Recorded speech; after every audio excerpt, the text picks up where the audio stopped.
Reflections from Torch Trust, focusing on Christian faith and sight loss. Hello and a warm welcome to Reflections, a show from Torch Trust that focuses on faith and disability in today's world.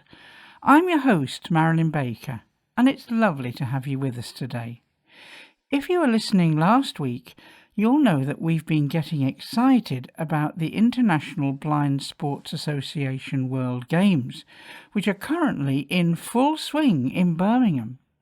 Well, we're keeping things sporty this week because we've been chatting to not one, but two athletes with sight loss. Firstly, let's hear from Team GB goalball player Sarah Leiter. So I'm joined here by Sarah. Sarah, do you want to just tell me a little bit about yourself? Yeah, hello. I'm Sarah Leiter. I was born and raised in Germany, but I've now been living in the UK for many years. And I represent Great Britain at the Paralympic sport of goalball. Oh my word, that's incredible. So what is goalball for anyone who's listening who hasn't come across goalball? Yeah, so goalball is a team sport specifically designed for visually impaired athletes. Everybody's blind, so all the players are blindfolded. It's a three-a-side game where you have a ball which has a bell inside it. So when you're the attacking team, you throw the ball. It's kind of an underarm throw. It can reach, I think, 60 miles an hour at top speed. And then on the other side, you're listening to where that ball is, and you're literally throwing your body in front of the ball to block it from going into the goal. And then once you've saved the ball, then you become the attacking team. Yeah, because the goal's quite a lot bigger than a football goal, isn't it? It's quite wide, the goal. Yeah, it's a 9-meter wide goal. So we play on a pitch the size of a volleyball court. Wow. And how did you get into that? Yeah, so after the London 2012 Paralympic Games, I just wanted to, try out a new sport. And I think for the first time, I recognized that being visually impaired, maybe I should try a para sport rather than trying to fit into a mainstream team. So I just rocked up to this open session run in Cambridge and fell in love. Like, no intention of playing it at a high level or anything. It was just for a bit of fun on a Friday night, and then we'd go to the pub. But yeah, then suddenly found that I actually had a bit of talent, and it all went from there. That's brilliant. So have you competed in any competitions? You said that you had joined the Paralympic team. Yes, so I've been part of the national team since 2013, and I've been to 2 Paralympic qualifiers, 1 World Championships, and 5 European Championships, maybe. Wow. And what's the atmosphere been like when you've been in those competitions? Oh, it's always like, there's kind of 2 sides to it. It's always really fun and everything, but then also like while you're competing, it's like really focused. Yeah, blood come off. A bit of adrenaline. Yeah, exactly. But actually, like with the other teams as well, it's quite a friendly sport. So you tend to know some of the players, even in other international teams. And at the end, we always have a good party. Oh, that sounds really fun. And it's quite a small team. So do you find the relationships grow quite strong, or do you have to really work together? Oh, absolutely. So there is 3 of us on court, but there are 6 players go to any tournament. So you become really close with the people that you play with, and also your coaching team. And you have to really trust each other because, you're completely blindfolded, and it's all about split-second decision-making, and people are moving around on court, so you have to have a lot of trust into each other. And are you going to be heading off to the IBSA Games this year in Birmingham? So our team has qualified for that, but we haven't had selection yet. So we will wait and see whether I will be going. Well, we hope you are. But tell me a little bit about yourself. I know that you have a faith, and how has that impacted you as someone who's a Christian taking part in sport and also in visually impaired sport? Yeah, so I was raised in a Catholic tradition and still attend a Catholic church now. To me, faith is sort of, it's part of my everyday, if that makes sense. And also, obviously, that means it's part of the sport. It means that, like, this might sound, this will not sound silly to some, but also very normal to others. You know, every time we take a penalty internationally, I'll say a Hail Mary, because that's the way it's come about. You know, it's just one of those things. There is this trust into into God, which goes beyond the things that I can influence. And it also means just, like, actually, if you reflect on what, why am I playing goalball? It's actually, this is a gift that I was given, and it's not about me showing off or anything like that, but actually it's a gift I was given, and I should make the best of all the gifts I've been given. Oh, that is really encouraging. That's just lovely to hear. So the other day I put something on one of our social media channels, and it was just telling people about the free audio Bibles we offer. And someone just commented, how can you believe in a God who creates people who are visually impaired? And I didn't respond, because I'm not going to go down to that level. But have you ever come across that kind of question from people? How do you have a faith with a disability? Not that question specifically. I think more like how does God let people be horrible to each other and let wars happen is a lot more of the question that I have come across. To me, we're all different. And actually, I think through my disability, I've gained so much. Yeah, of course, it would be kind of convenient to be able to read like normal print. Absolutely. But on the other hand, I think I've learned so many things around empathy, about working with a team, around overcoming challenges. And I think it's made me a really determined person. It's made me actually very successful. And I think in part, both my sporting success, but also my career success is because of my disability and because of how I've learned to work with that every single day.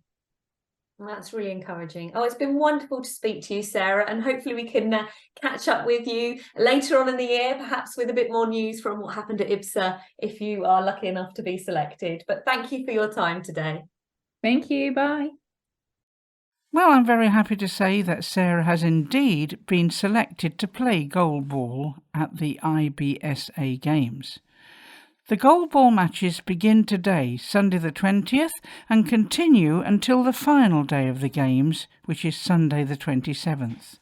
To find out how to follow, watch or listen to the matches, go to www.ibsagames2023.co.uk, www.ibsagames2023.co.uk. We wish Team GB the very best throughout the rest of the Games. Now, we'll be chatting to another British sports person in just a few minutes, but first it's time for our thought for the week. This week's thought is from Ian Lackey, a blind friend of Torch Trust. Ian originally wrote this piece for us back when he had recently moved house and was musing on the daunting firsts that such a move can bring about. Tomorrow, I'm hoping to attend a new house group for the first time. Having moved house recently, I found myself experiencing a number of slightly daunting firsts. But slowly but surely, I am becoming familiar with my new world, making my own happy place within it. As for the house group, well, I've been to the church that it's connected with on a number of occasions and have made myself known. However, tomorrow it will be the small group session for the first time, the place where people will get to know me close up. Whether it be a new place of work, a new school or a new club, the question is always the same. Will I be accepted? In the past, I haven't found this to be a particular problem, but there's always a first time. We may find ourselves unaccepted in various places, but there is one who will always accept us, whoever and whatever we are. When we come into the presence of Jesus, we have his assurance that we will never be cast out. We come to him always as those who need mercy. We are sinners, and mercy and forgiveness are exactly what we find in him. We come to him as weak and struggling people, and his strength is always what we are given. We read in John 6:37, All that the Father gives me will come to me, and whoever comes to me, I will never cast out. Whoever we are, the desire of Jesus is that we come to him and live our lives with him. When we do this, the result is always the same, an abundant life which will last forever and which will be spent in his presence. Janice Tillett is a Torch client who recently enjoyed one of our Torch Together holidays, but she's also a seasoned member of Team GB, representing them in swimming at the Paralympics in Barcelona, among other international achievements. Our CEO, Tim Jeffrey, spoke with Janice recently. Janice and I met recently on a Torch holiday at Poole. Had a lovely time together, including some time in the swimming pool, which we'll come on to in a minute. Janice, hello. Lovely to have you here today. Thank you. Thank you for inviting me. Janice, I know a little bit about your story, but for the sake of our listeners, tell me a little bit about your own journey of losing your sight and how that's impacted you. So I was born visually impaired, and at age 16, I was diagnosed with Stickler syndrome, which impacts eyes, ears, joints, and even can have things like a cleft palate. So I had been battling with certain other parts of that condition, but the main issue as I was getting older was my sight loss. But I used to be able to read print close up to my face, and I used to be able to see something at 6 meters that somebody would see at 60 meters. Unfortunately, from my mid-20s, though, that sight loss started to decline. And I guess by the age of 30, I was deemed as being completely blind in the true sense of the word, that is, even with no light perception. After that, it was discovered I have a significant hearing loss. So actually, I'm now registered as deafblind. Janice, bless you. That's a huge amount to cope with. How have you managed to kind of cope through that time? And I've always experienced you as a very jolly, happy person. What makes a difference for you? I think what makes a difference in recent years, so I was baptised in 2011, and as I got stronger in my faith, I guess challenges were easier to deal with, because along came the joint challenges. I've now got 2 artificial hips, and in fact, I'm on the list for a knee replacement at the age of 51. But so how do I cope with challenges is thinking that, you know, because God's with me, you know, we're not alone. But before that, before my faith, I guess, grew, I think I still just was brought up to get on with life. And, you know, my mum was very encouraging and didn't treat me like somebody that couldn't do anything. But yeah, you know, I was brought up to live life really, and sort of without much complaining. Fantastic. And live life you have. Now, you and I have met several times in a swimming pool. Yes. Tell me, give me something of the history of swimming, because your joint pains now are quite a change from what you have been in the past, aren't they? Yes. So again, I lived abroad as a youngster and I learned to swim quite late. So I was about 9 or 10. However, going to specialist school in my secondary years, I discovered the Paralympics and I was encouraged in the pool, so much so that at the age of 16, I was on the British squad. And at the age of 17 and a half, I'd started to represent Team GB. I'd represented Team GB for 7 years, including at the 92 Paralympics in Barcelona. Wow. And what strokes and events did you specialise in? In those days, it was almost like the more you did, the better, because we got to bear in mind in the 80s, 90s, there wasn't the recognition or the funding that there is now in Paralympic sports.